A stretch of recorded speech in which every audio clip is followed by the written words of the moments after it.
Risk का छिन जाना।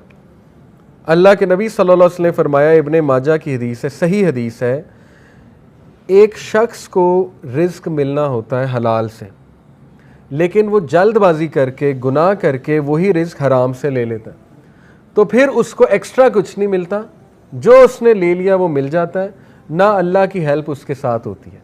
और ये जो हदीस है जो मैं अभी सुनाने लगा हूँ, ये क्या है? A man is deprived of provision because of the sins that he commits. इंसान को रिस्क से डिप्राइव कर दिया जाता है उसके गुनाहों की वजह से। अब यहाँ पे हो सकता है आपके जहन में सवाल है कि नहीं यार, फलाना इतने गुनाह करता है, वो तो मौजें कर रहा है, ठीक है, उसने तो प्लॉट बना लिए, ये कर लिया, वो कर लिया। तो देखिए, रिस्क 4 तरह का होता है: financial wealth, emotional wealth, social wealth, time wealth. हो सकता है उसके पास फाइनेंशियल वेल्थ हो लेकिन ना इमोशनल वेल्थ हो। इमोशनल वेल्थ क्या है? जहनी सुकून, वो भी रिस्क है। गिना, ठीक है, दिल में एक सेटिस्फेक्शन। इसी तरह इमोशनल वेल्थ में है जज्बात पे कंट्रोल, एंगर मैनेजमेंट अच्छी, अखलाक अच्छा, ये इमोशनल वेल्थ है। हो सकता है वो बंदा इससे महरूम हो। आपने कई लोग देखे हैं कुछ भी नहीं खाने को, लेकिन जहनी सुकून है अल्लाह की तरफ से, औलाद दी अल्लाह ने, औलाद पल भी रही है माशाल्लाह, और नेक औलाद है, ठीक है, सब कुछ है। तो क्या ये रिस्क नहीं है? बिल्कुल है। सोशल वेल्थ इसी को कहते हैं कि आपकी औलाद अच्छी है, आपकी बीवी अच्छी है, आपका जो है वो घर वाले अच्छे हैं, आपके साथ लॉयल लोग जमा हो गए, तो वो भी रिस्क है। टाइम वेल्थ, टाइम में बरकत, आपके काम जल्दी हो जाते हैं, ठीक है, आप करते ही वो हैं जो अल्लाह सुब्हानहू व तआला को पसंद है, ये टाइम में बरकत है। तो जब हम गुनाहों में पड़ते हैं तो ये हमारा रिस्क डिप्राइव होता है, टाइम से बरकत उठ जाती है, टेंशनें बढ़ जाती हैं, ठीक है, टाइम मैनेजमेंट वीक हो जाती है। नंबर 2, आप देखें ना गुनाहों में वक्त कितना ज़ाया होता है। अल्लाह माफ़ करे, अगर एक गुनाह आदत बन चुकी है, 4-4 घंटे 3-3 घंटे लोग उसमें पड़े रहते हैं, ठीक है, और वो ज़ाया हो रहा है वक्त। सोचें कितना वक्त हम जवानी का ज़ाया कर देते हैं, ठीक है, इन चीज़ों में। अल्लाह माफ़ करे। तो उससे निकलना है, अपने आप को मोटिवेट करना है। फिर आप देखें सोशल वेल्थ, हमारे साथ लोग ही ऐसे आ जाएं जो हमें खाने को तैयार हैं और बस उनकी नज़र हमारी दौलत पे हो, तो फिर ये कौन सा रिस्क है? इसका मतलब डिप्राइव हो रहा है और गुनाहों की वजह से। फिर आप देखें इमोशनल वेल्थ, जहनी सुकून है ही नहीं, हर वक्त टेंशन है, हर वक्त स्ट्रेस है, हर वक्त परेशानी है, हर वक्त मुंह पे शिकायत है, तो इसका मतलब गुनाहों के असरात आ तो रहे हैं। तो इसलिए गुनाहों के असरात रिस्क की तंगी से आते हैं, ठीक है। रिस्क कभी अल्लाह बढ़ा के देता है, कभी घटा के देता है। ओवरऑल रिस्क तो लिखा हुआ है, लेकिन ये अल्लाह की डिस्ट्रीब्यूशन है। अल्लाह अपने बंदों को चेक करने के लिए कभी ज़्यादा दे देता है उस क्वांटिटी में से, कभी कम कर देता है। जब वो दोबारा इस्तिग़फ़ार करते हैं फिर बढ़ा देता है, ठीक है। ये अल्लाह बादशाह है, अल्लाह जैसे चाहे कर सकता है। नंबर 3, अल्लाह और बंदे में एक ला ताल्लुकी, सेंस ऑफ एलिनेशन, जो बहुत बड़ी पनिशमेंट है, अल्लाह माफ़।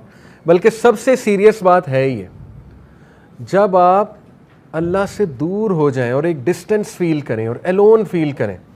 दुनिया की सबसे बड़ी लोनलीनेस, सबसे बड़ी तन्हाई अल्लाह से दूरी, ठीक है। तो गुनाह उस डिस्टेंस को इंक्रीज़ करते हैं, क्योंकि देखें ना, इंसान अल्लाह माफ़ करे अब गुनाहों में होता है तो अल्लाह, ज़ाहिर है फरिश्ते उसके इर्द गिर्द नहीं होते, फरिश्ते भी उठ जाते हैं उस जगह से, रहमत नहीं होती अल्लाह की, लेकिन उम्मीद होती है, उम्मीद बहुत है।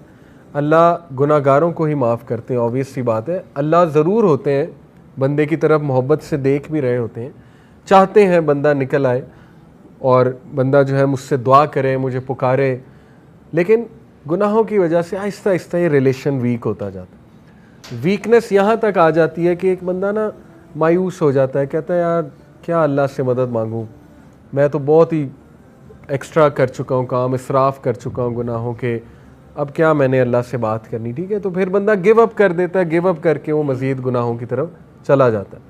इसलिए इस डिस्टेंस को कम करने के लिए इस्तिग़फ़ार करना, गुनाहों से तौबा करना, गुनाहों को छोड़ना, ताकि आप अल्लाह के करीब आ जाएं और उस रिलेशन को एंजॉय करें।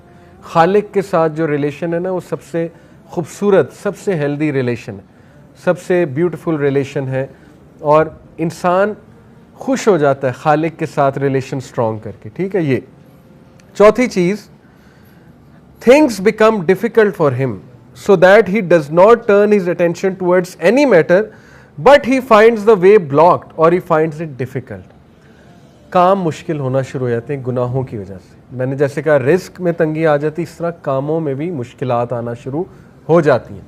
अच्छा खासा काम कोई था, होने लगा था, एकदम मुश्किल बन गया, रुकावट आ गई, ठीक है। तो इस मौके पे बंदे को इस्तग़फ़ार बढ़ाना चाहिए, अपने गुनाहों की तौबा करनी चाहिए इस मौके पे, ठीक है, ताकि वो अटका हुआ काम जो अल्लाह की रहमत से वो ठीक हो जाए। एक असलाफ़ थे, सलफ़ थे, उनका वाक़या है कि वो कुरान हाफिज़ थे। तो उन्होंने क्रिश्चियन औरत से, एक क्रिश्चियन औरत थी, उससे उन्हें मोहब्बत हो गई। बहुत खूबसूरत औरत थी वो, तो ज़ाहिर खूबसूरती की वजह से वो अट्रैक्ट हुए। उस क्रिश्चियन औरत ने उनके सामने शर्त ये रखी कि तुम इस्लाम छोड़ दो, इस्लाम छोड़कर जो है ना वो फिर तुम मुझे पालोगे। तो वो जो सलफ़ थे उन्होंने बात मान ली, अल्लाह माफ़ करे, he left Islam for the sake of women, उससे इम्प्रेस हो गए। और फिर जो है वो एक बार कहीं से गुज़र रहे थे तो कुरान की जो है ना वो ये आयत उनके सामने आई, सूरह हज की, कि लोगों में से कुछ ऐसे हैं जो एज